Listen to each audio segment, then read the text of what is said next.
آقا نے حضرت عمر رضی اللہ تعالیٰ عنہ کو 7 مرتبہ یہ واقعہ سنایا. کتنے دفعہ؟ 7 دفعہ. شخص بڑا گناہ گار ہے، بہت گناہ کی اس. ایک عورت کی طرف وہ مائل تھا، ہر وقت اس کی یہ چالیں چلتا تھا کہ کسی طرح یہ میرے چنگل میں پھنس جائے. وہ ضرورت کی ماری بیچاری ایک دن اس سے امداد طلب کی. اس کا نام کیفل ہے. کیا نام ہے؟ کیفل. امداد طلب کی کہ مجھے میری مدد کرو. جب امداد طلب کی تو اس نے کہا ٹھیک ہے، جتنے درہم دینار چاہوگی لے لو، پھر میرا ہو، جو میں کہوں وہ بھی کرو. وہ بیچاری بہت مجبور تھی. اس نے درہم دینار لیے.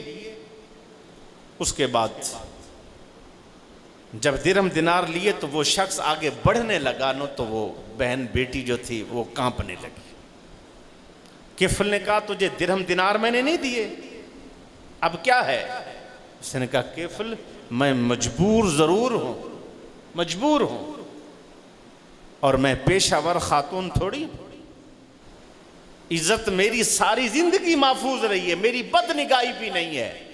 آج تو میری مجبوری سے فائدہ اٹھا رہا ہے. جب یہ لفظ کہ اور اللہ کا خوف کر اور ڈر اللہ سے، جب یہ لفظ کہے تو کفل نے کہا یا اللہ میں تیری بارگاہ میں توبہ کرتا ہوں، میں نے بڑے گناہ کیے، آج کے بعد مجھے معاف فرما دے.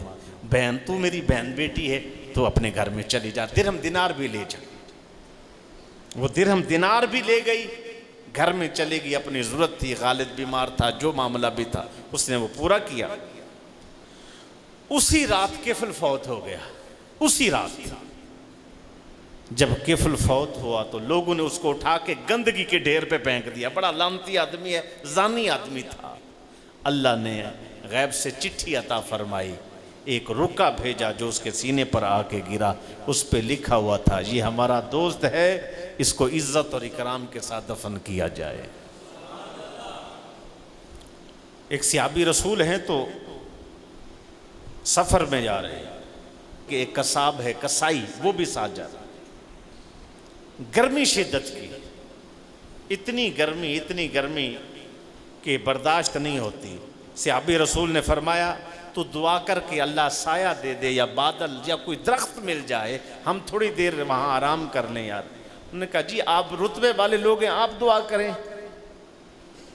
انہوں نے دعا شروع کی یا اللہ گرمی بہت ہے، شدت کی گرمی ہے، یا سایہ مل جائے یا بادل آ جائیں یا کوئی درخت مل جائے جس کے سائے میں ہم بیٹھیں. اب بھی دعا کی اور وہ آمین کہہ رہا تھا. اسی وقت سروں کے اوپر نہ بادل نے سایہ کر، بادل نے سایہ کیا. چلتے چلتے جب آخر پر پہنچے نہ ان کا سفر اس طرف تھا، اس کا سفر اس طرف تھا، دائیں بائیں دونوں نے جانا تھا. جب وہ صحابی رسول دائیں گئے اور وہ قصاب اور کسائی بائیں گیا تو جو بادل تھا وہ کسائی کے اوپر آ گیا. صحابی رسول دوڑے. تو کہتا تھا میں اس قابل نہیں ہوں، اور آج تیرا رتبہ یہ ہے کہ میں صحابی رسول ہوں، بادل تجھ پہ سایہ کر رہا ہے، بتا تیرا عمل کیا. اس نے کہا جی اور تو مجھے سمجھ کوئی نہیں آتی، جیسے سب نمازیں پڑھتے ہیں میں ویسے نمازیں پڑھتا ہوں، میرے اعمال بھی سب مسلمانوں جیسے ہی ہیں، لیکن ایک عمل ایسا میں بتا سکتا ہوں جو رب نے نوازا ہے، تو میں نے سوچا یہ اس وجہ سے ہوگا. کہا وہ کیا ہے؟ کہا کہ مجھے طاقت تھی ہمسائے کی عورت کے ساتھ گناہ کرنے. یہ تھا کہ ہم گناہ میں شامل ہو جاتے، میں اللہ کے ڈر سے گناہ چھوڑ گیا، غالباً میرے رب نے مجھے اسی چیز کا انعام دیا. حدیث پاک کے لفظ ہیں کہ اللہ رب العزت حشر کے دن ایک بندے کے آتے ساتھ ہی فرمائیں گے میں اس سے راضی ہوں، اور بخشش کا تاج اس کو پہنا کے اور اس کے ماں باپ کو پہنا کے جنت میں بھیجا جا رہا ہوگا. لوگ کہیں گے اس کو بھی انعام ملا، اس کے ماں باپ کو بھی ملا. وجہ کیا ہے؟ کہ ماں باپ نے ایسی تربیت کی کہ یہ جوان ہو کے کبھی کسی کی طرف دیکھتا نہیں تھا. جوان ہو کے اس نے اپنی نگاہیں جھکائیں، شہوت سب کچھ ہونے کے باوجود بھی اس نے کہیں دھیان نہیں کیا. اس بدولت اس کو یہ مقام ملا ہے. اسی لیے مہربانی راہ للہ اس بندے کو عرش کا سایہ نصیب ہوگا. کس کو؟ رجل دعتہ امرأۃ ذات منصب و جمال فقال انی اخاف اللہ.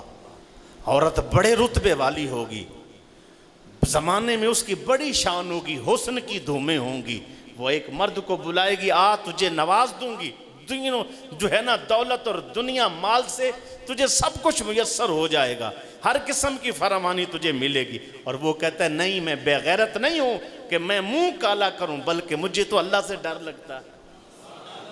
جب ایسا کوئی کہے، فرمایا اس کو اللہ عرش کا سایہ عطا فرمائیں گے.